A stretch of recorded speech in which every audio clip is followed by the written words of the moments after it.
Metro più, metro meno, eravamo qua il 5 novembre per raccontarvi dell'accoltellamento del titolare di questo supermarket.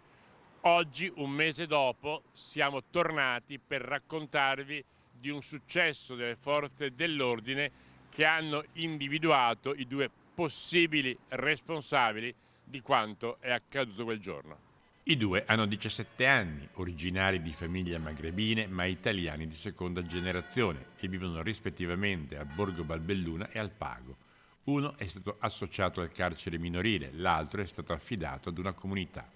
Ad incastrarli le perquisizioni eseguite dagli agenti della squadra mobile della questura di Belluno che hanno trovato nelle loro abitazioni la pistola e gli abiti utilizzati di quella sera. Uno dei due è accusato di aver ferito Ardibel e di avergli chiesto l'incasso di poche decine di euro, l'altro di aver minacciato con una pistola ad aria compressa Giorgio Rova, amico del commerciante che si trovava sul posto. Sul loro capo pendono le accuse di rapina aggravata e lesioni aggravate, che potrebbero trasformarsi però in tentato omicidio. Da come ho letto dalla stampa stamane, sì, e questo mi fa molto piacere.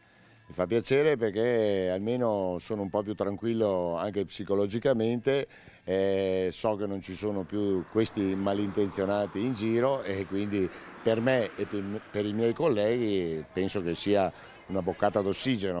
Poi ci sarà la giustizia che farà il suo corso, ma tenendo conto che sono minorenni, tenendo conto che sono magari un'infanzia difficile, tenendo conto che la famiglia è disagiata, tenendo conto magari di sotto effetto di sostanze così, magari va a finire che fra 3 giorni me ne ritrovo ancora per strada, mi auguro di no, però qui adesso è tutta la giustizia, la mobile, la polizia ha svolto egregiamente il proprio compito. E adesso tocca alla magistratura e alla cosa, se così è vero.